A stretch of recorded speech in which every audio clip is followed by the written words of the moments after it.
why the party to protect people from their flag bearer in the 2024 elections to now has caused the problems that we are having. How? You know, in Ghana, the elections are run concurrently on the same day. Presidential and parliamentary elections. And the power to declare results has always been vested in the Electoral Commission. Then we know that the Electoral Commission has between 24 hours and 48 hours to declare 72 hours. 72 hours to declare the results. Now, Bawumia, what did he do? He conceded. Long before the Electoral Commission. But that's he said he did it to diffuse the tension that was he did it to render whatever activity that was happening at the collation centers moot. How? Tension was building up. No. People were sitting. No, let me explain to you. Let me explain to you why that created this confusion. Because they were collating both the presidential and parliamentary elections at the same time. And Bawumia declared or conceded defeat long before the Electoral Commission. Nobody was interested in the process again. Because what was the purpose? So we are not blaming him for an action he took to hold the country together. He didn't hold the country together. He created this confusion. The tensions were building. No tension was building. People were simply waiting for the results. So when he did that, people who were still at the Blekuma collating presidential results and still holding parliamentary pinches, they had done the same party agents do them. Didn't see the need because their party had lost. That's why we recorded that high number of unfinished coalitions in this. Have you ever heard that we've recorded this number of unfinished coalitions in Ghana? Because of his action. Simply because, look, go back and unpack. You will see the danger of that declaration, that concession. Because I was here, we were discussing the elections, and we heard that Dr. Bawumia wanted to, he was about to speak. Yes. So, tension was building up. What tension? As it is in all elections. No, there was no tension. Tension was building. So People were watching are you suggesting to NDC that, and to my brother Haruna, that they didn't have an idea of how the election was going? Yes, but these are to the two parties. No, the larger two parties organized their followers. So we had communicated to our followers that we were winning already. And they had communicated to their followers they were winning. That they were losing. A few hours before that morning, Miracles Abuaji was on national TV. It was cycle. But that's what we knew. That's on national TV. That's what on national TV. You're just psyching out the people. Yes, psyching them up for what? If they had lost, they would have told the guys, we've lost, let's go to sleep. But they believed they were winning. No, he was psyching up the people. He knew that they had lost. The records, the outturn, the performance has spoken to them already. And Miracles Abuaji knew that perfectly, that they had lost. He knew that. I see. And I know that he knew that they had lost. Okay, so yes, but the defeat was so catastrophic and disastrous that Bawumia had to do something to salvage an image. By conceding quickly. To put himself forward as a statesman. The unintended consequences of that early concession is what we have seen today in Blekuma. Wow. It's what we saw in Tema. It's what we saw in Nakutia. It's what we saw in Domiko Abinya. It's what we saw in Okankwe Central. And Techiman. Because they were still in the process of collating the results. And the results, the presidential and parliamentary results, are collated at the same time. So when you concede that early, it renders the process moot. War studio, sometimes you need to be guided. But me say it sana mekan. Na owo de ba ko se me ayesi me wudada. Enti ma mekan na mekan ye. First of all, Kofu Bebre Beka say, oh, we did well by conceding early. But Obisamia, that was the number one problem we faced with these elections. Said Dr. Laji Mahmoud Bawumia ban Tembeji too. Na me over the period, my monitor elections. And I may say, normally, members of parliament or more co-elections are announce your more results now on him they are more. No money, they are happy and they forget about the presidential. Presidential. And Yeah. so you know what happens. Now presidential, no, now ya ebe anipa no win ko na ya wia no. Ana nyesa. Sa pepepe. Until me say, me me specific example, and then maybe you can match it along. In Wejagbawi, the agreement was that me my presidential first, and sana ya Parliamentary no. Then yeah, because me say me say me ko me parliamentary there me ni beji na me refi say Wow me interest. nti yes sir. Yeah, presidential and we came into the next day into the parliamentary. That was when the flag bearer had conceded. One of the SCA. NDC folk became very emboldened. Police force rose mobile transfers. Many workers say a transfer because they were even able to show say they were more neutral and professional. I had to stay on my feet for close to 76 hours. Because we all attention or Now let me go. Me I said nipa na me hwe no go declare no. Or declare no the powder go no so now go for more than 3,000 in it. At that point, in go for no go to Obama no be no mo in it. Why? Because we had conceded, and that concession gave us a lot of problems. Because police for anka on be na ha ma wo no. Almost to say or ensure say there is proper enforcement of law. You be pamono and I be transfer. Me see many baby I transfer. Opa almost all the regions. People who were seen to be more professionals, they have been transferred. After when you do that, in Kofono or more winning, they are able to gather themselves and then plan better. And that was what happened. And to me, the region, NDC regional, they were able to manage and bring a lot of people from the regional party to come and cause problems. But paying the pain, and yeah, easy. As at the time we considered, the EC had not even published one electoral year. Do you know what that means? It means that we're actually too fast in conceding. How often? You see, we've had NPP has been contesting the parliamentary seat, that seat, since 1996. Not once have they lost that. Not once has that seat even been close. Not once. So it's not about it happened. It's never happened. It's never. NPP has never been in a situation where this seat has even been close. As in, now to talk about they even losing a seat. You understand? So we need to interrogate what is happening to the NPP. That is making them so unattractive to the people of this country. And so for me to come and make the kind of communication my former Deputy General Secretary is making, that NEC took a decision. And but I hear Evans Limaku, who is director of election, was also present at the rerun. Can you confirm that? No, he was not there. Because I'm reliably hearing that he was there. No, he was not there. All right, that's fine. Sorry. Yeah, so clearly they took a decision that did not sit well with the rank and file of the party. They took a decision that did not sit well with the leadership of the party, or they have leaders who do not have courage of conviction, who do not believe in the decision they take. How can I take a decision? You understand? A decision and you understand, and tell my party people that listen, we are not contesting. And then I'm seeing they either I am unprincipled or I don't have what's called any courage of conviction. And we don't want people who do not have courage of their convictions to lead this country.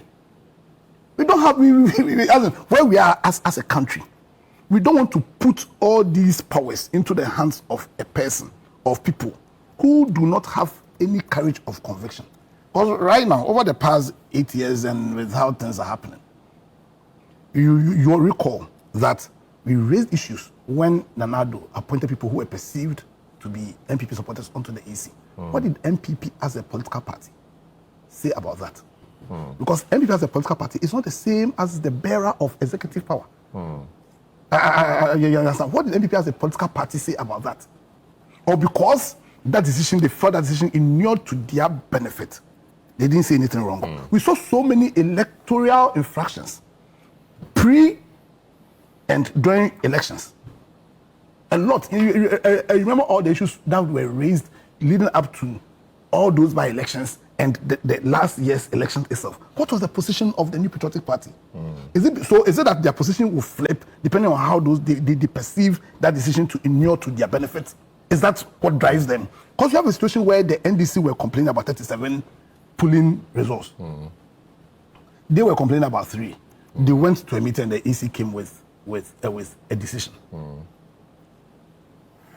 On what basis can they say that because of the decision the EC make, they are not going to contest, or they were not going to contest the election? So that has happened. The fact that the lady defied it is contrary to their party. Not just the lady. Yeah, but the lady Not wanted just to go ahead. not just the lady. Because of the upcoming contest in the party and contest of popularity, etc., people have to go to show face. Will you say that by defying the party order, she has to be punished? She didn't defy the party's orders. No, the party said don't go, don't do it. So we are boycotting it. Could the EC have placed the party's flag without the party's consent? Did the party not present polling? And that's why I asked the question. Did she go as an independent candidate? No, the party says don't go, and then she says she will go. At that moment, there was nothing much anybody could do. No. Well, he's better vexed with the electoral process. Could the EC have placed the party's flag by her without the party's consent? Yeah, because the party, yes, because the party's boycott came subsequent to the EC's announcement of a rerun. So all those things might have been done already. The announcement came just 2 days to the election. But what's the significance of the party's flag being placed by you? Because there's a significance. It just doesn't happen. And Unless, of course, you are saying that because the party boycotted, the EC should quickly reprint new ballot sheets and take out the party's. Yeah, because if the party boycotted, she went, the party's flag was there, and the party did not. In fact, indeed, members of NEC, you mentioned Bawumia himself was there, Howard Kumsin was there, Brian was there. The party had polling agents, because the polling agents were not her agents. They were polling agents of the party. I heard Dr. Shana was there as well. Yeah, so the polling agents they were the party's polling agents. They were the party's polling agents for all intents and purposes.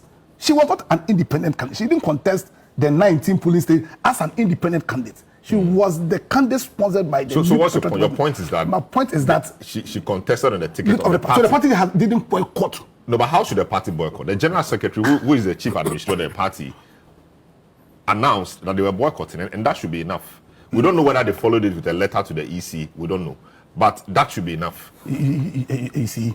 Now the EC, I'm saying that the EC could not have printed the ballot boxes, paper, sorry, and placed the party's flag on it without the party's consent. And perhaps the EC too should have been written to, because the EC may not have heard the general secretary say so. You understand? Now the party then impliedly gave their consent with the presence of even members of NEC. Bawumia himself was there. Howard Kumsin was there. The deputy organizer, they were all there. Yeah. So, as in, how can you say, for all intents and purposes, that the party boycotted this election? The party contested and lost. Yeah. And to come and make that communication just reaffirms, I believe, that the NPP, beyond it being divided, is a party that has no soul now. They don't have a soul. Haruna, clarify this for me. We understand Bawumia donated some amount of money to the lady, even after the party had said they were boycotting the event. Can you confirm that? I cannot confirm that. But did you hear that?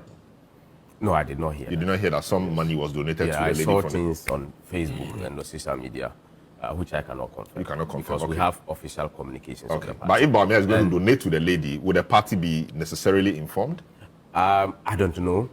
I think the party was running. The party would have found an appropriate channel to have support for the elections. And like you said, many of them who defied the party order to go there were doing so for cameras because they want to. So will you punish them? Because that's against the party's I cannot make conclusive statements. But per your party rules, once that becomes an anti-party behavior, perhaps there should be sanctions that must the follow. NEC will have to take a decision on that. Okay, but did NEC need to take this decision, or how did the decision come about the boycott? NEC met on this. And took on this on Monday. Was Dr. Bawumia in that NEC meeting? Members of NEC were in that meeting. Which includes Dr. Bawumia? Yes, please. I see. Members of so NEC should be concerned now that he was part of the meeting but went there to provide support. Not only him, including all others that you have mentioned. So the party is concerned about that? Very concerned. And I think that the senior members of NEC defied NEC's... Even including the candidate. Lawyer is here. if the case that went to court was in the name of the candidate, right? We said that we are not participating in the election. The reason that we are not participating is that we have won the election. So we would not participate. But you had won the election. And look, she participated in the NEC meeting. She was invited to NEC. Everybody spoke. She spoke. We all. So when you said you were boycotting, did she agree in the meeting? Yes. She agreed that she will not Yes. run. Even on Tuesday, if you check the press conference, she was part of the panel. She was sitting in when the non-appearance decision of NEC was So made. you were surprised that later she said she was going to run? She did not tell us. We saw her running. And you see, we couldn't have written to the Electoral Commission to withdraw because election that we have completed, we cannot be withdrawing that. We You cannot withdraw be- from the rerun. Yes, we said we are not. We are So you not could have officially participating. told them that you were running. Even the Electoral Commission did not write to us. They announced it out there. But the Electoral Commission, we know how they pass information to And that's- political parties. it was the- So they use their regular They, channels. they did not send any letter to us. I see. Yes. Honorable Inusaf Hussein, you've seen elections, you're running elections and all of that. The NPP boycotted this. Were you surprised they boycotted it? And were you surprised at the turnout of the events? Not the violence part, which we'll come to later. I was surprised that they boycotted. You said they had won the election. And I was surprised that they boycotted the elections, because if you had won the elections, you just go there to vindicate the fact that you have won. But if they had won the election, why should they go and run again in an election they had won? Because they went to court to ask for a recollection of the results. So it should be recollation. So they should have gone to court to ask for a declaration that Nana Efriekwe had won the election. That's what they should have done. And then, if the court had compelled the EC by an order to declare Nana Efriekwe elected, then Obi would have only had the right to challenge the declaration. Okay, by electoral laws of this country. So that was why when the EC said, when NPP went to court and asked for a recollection of the about 10 or so polling stations, 7 or so polling stations that were outstanding, I said that they were setting a very dangerous precedent for this country. Because when you look at CI 147, there is nowhere that recollection appears. CI 127. Yes, there's nowhere. You are mixing CI 47 and No, CI 147. I said 147. 127. 127, yes. 127. There's nowhere. But- Now, so the power to recollect results. I asked, where did they come from? But the MPP was the party that went to court and asked for that. Okay, so when the Electoral Commission started recollation, so the court granted them. The court granted them that power to do. So when they went to recollect the results, and depending on which narrative that you listen to, and they were 3 outstanding or 19 outstanding, how do the MPP want the Electoral Commission to resolve the matter? How do they want them to resolve the matter? Because now the Deputy General Secretary agrees and says that, 3 were outstanding. So that means the coalition of the results or recollation of the results in the Ablikman North constituency was incomplete. Okay, the Electoral Commission says 19, meaning were incomplete. So how did they want that thing to be resolved? Now, so you see, when you set yourself on a tangent that creates confusion, the end result is what you have. But you see, what has happened within the MPP, and particularly in the Ablikman North constituency elections, reminds me of W.B. Yeats' The Second Coming, poem, The Second Coming. Which you know Achebe. Yes, the falcon cannot bear the falconer. There's a total breakdown of control and direction within the MPP. Total. And as we speak, the General Secretary and NEC should be apologizing to MPP supporters in Ablikman North. Because when you look at the figures, it means the figures will reveal that the stance of the NEC of MPP created confusion in Ablikman North and robbed Nana Efriekwe of an election. It is MPP that robbed Nana Efriekwe of the election. They shouldn't put it on the Electoral Commission. Why? We were told that 5,600 electorates were to vote in the Ablekmanov constituency in the 19 police stations. Not so. The total results that came was 3,000 people voted. So more than 2,000 people did not vote. Yeah. We know that 19 polling stations have been producing and returning results for NPP. Yeah. We know that. We also know that at the end of the elections, Erebra Obin recorded 34,090. And then Nana Afriye recorded 33,881. The difference is 209. We know that in the elections, Nana Kuya got 1,300, just over 1,300 votes. Arabia Oben got about 1,600 votes. The difference is 300 votes. So the MPP in the collected results that was with the Electoral Commission was leading substantially. The people who did not come out, it stands to reason that most of them would have been MPP people. But the party had already communicated to them not to come out and vote. That's what the party did. And now you are blaming the Electoral Commission. They said they had won the election already. Yes, so if you have won the election, so we have the results on your. Yeah, so if you have won the election, and you know that by the nature of the constituency, you stand to win the constituency if you crank your organizational machinery in place and just vindicate what you have long held to be the case. He said, no, they shouldn't come out and vote. The National Executive Committee directed their supporters in the Ablekmanov constituency, particularly in 90 polling stations, not to come out and vote. So notwithstanding the fact that key party functionaries were in the constituency, tried to whip up, enthusiasm, etc. Notwithstanding that, you're saying that the party's call, they listened to the party's call not to come out to vote. When you sow the seeds of confusion, what do you have? Apathy. I see. Because people would have been looking to see a united, organized, structured, purposeful party. Not a party in disarray like we witnessed in the just ended elections. I see. That everybody was towing a line that he wanted. That people who appeared at a Ablekmanov, and you are a lawyer, appeared on their own. They were on a frolic of their own.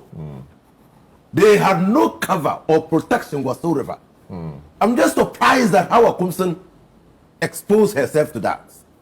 Because your party had told you not to go there. Your party had told you not to go there, and you went there. So if something had happened to you, the party will not defend you. But that's on the party side. So now we're dovetailing into that's on the party side. So let me come back. First of all, let me say that, Chris Akume, I'm talking about the unintended consequences of an early declaration. Okay, in respect of the unintended consequences, underlined, unintended consequences. You would have intended very well, but the unintended consequences is what we are seeing. Okay. Now, so number two, I'm incredibly proud of my party, the NDC. When I also West Wagon brutalities occurred, we took a decision not to participate. That stopped further brutalities. And our members did not participate. They simply just went away.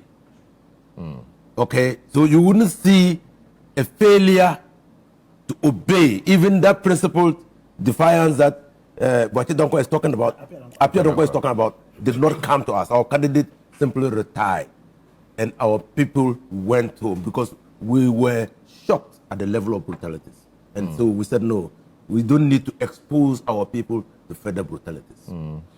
Number three, my brother Haruna should not be talking as if brutalities don't occur in NPP. I mean,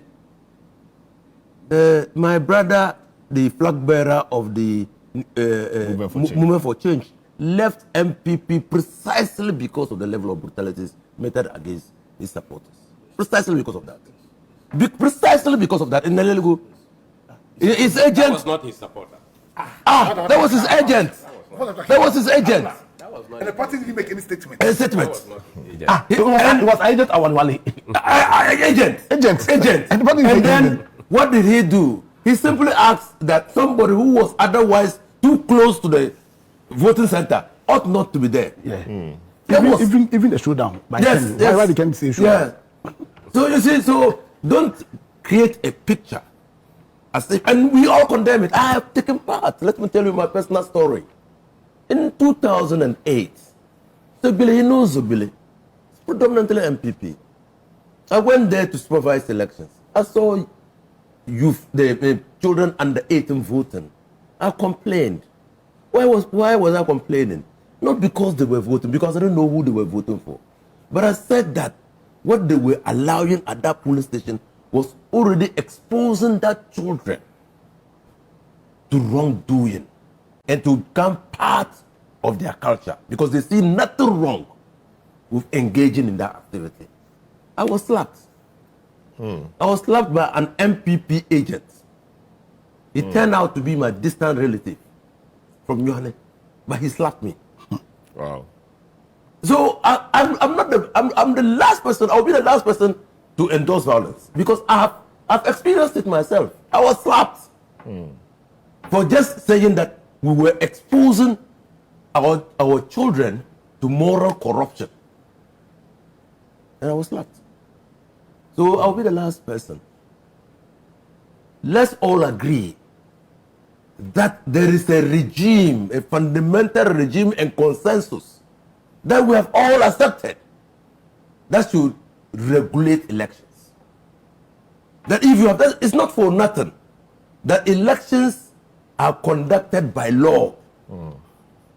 And that if you have nothing doing at the polling station, you have to maintain a certain distance away from the voting center. It's not for nothing. I'm not surprised at the level of violence in Ablekuma because the security experts will tell you that when you congregate a lot of people to a particular spot, the parameters for operation become limited, and so there will be conflicts. There will be conflicts. And so when they said 19, I knew that there would be problem. I knew there would be problem. Even one constituency, he cited Atiwa, he cited because the elections were limited to one. Everybody was there. Everybody was there. Okay, so when you congregate people in one area, there's a less likelihood of violence. And so the security agencies are also aware of this, and so must put in place mechanisms to mitigate. You think the police failed on the day? I think that the police, what happened was that they were conflicted. How? You see, you are there to ensure that voting goes on smoothly. And the people who are otherwise entitled to vote participate in the voting. And then you have a group of busybodies who are disrupting the process. What do? Do you leave your detailed work, the work that you have been detailed to do, to attend to these people, busybodies, who are not electorates, who will not take part in the election, but who are causing confusion? What do?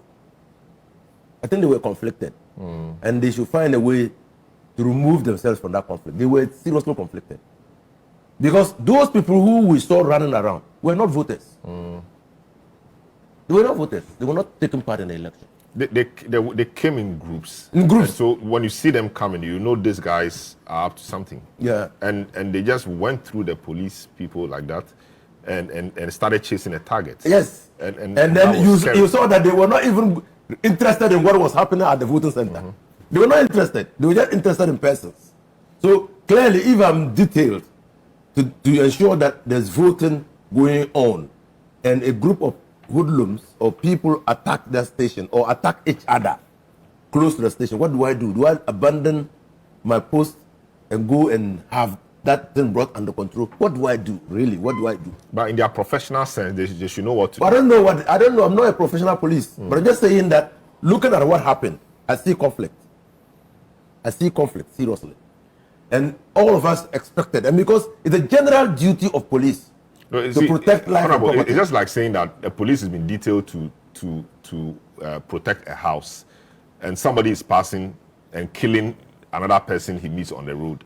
The police will say, "I'm conflicted because I've been asked to protect the house, but the thing happening on the street is not part, so I'm just there." And I'm telling you, when they are sitting down by the banks and watching, and people are fighting close by, it might be difficult to see the policeman abandon that bank and go and try to restore calm. That voting is a civil activity. It's a right exercisable by Ghanaians of age. And so we don't need the military.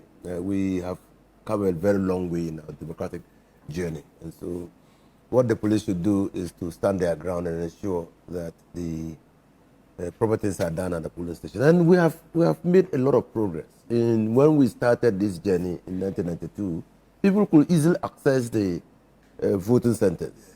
But inner perimeter developed. Now, unless you are really a participant in the elections, you cannot access the inner perimeter. The police, the military were coming close to the polling stations. Now, we know that they cannot, even if they are detailed to supervise, they have to be patrolling and only invited by the police. The duty to man elections in Ghana and provide security is vested in the police, and so now we hold them responsible if there are lapses. Going forward, all of us need to understand that you don't win election by might. You win election by the tongue, and that we should encourage our people to come out and vote. And when they are coming out to vote, they must be fearless, and they must be bold to come out and exercise their vote. I know that when disturbances occur at polling stations, it might scare some people away. Some people don't know or didn't who wants them on today, and so let's limit that. But I totally understand that when you get the people together at one particular location, the risk of disturbances becomes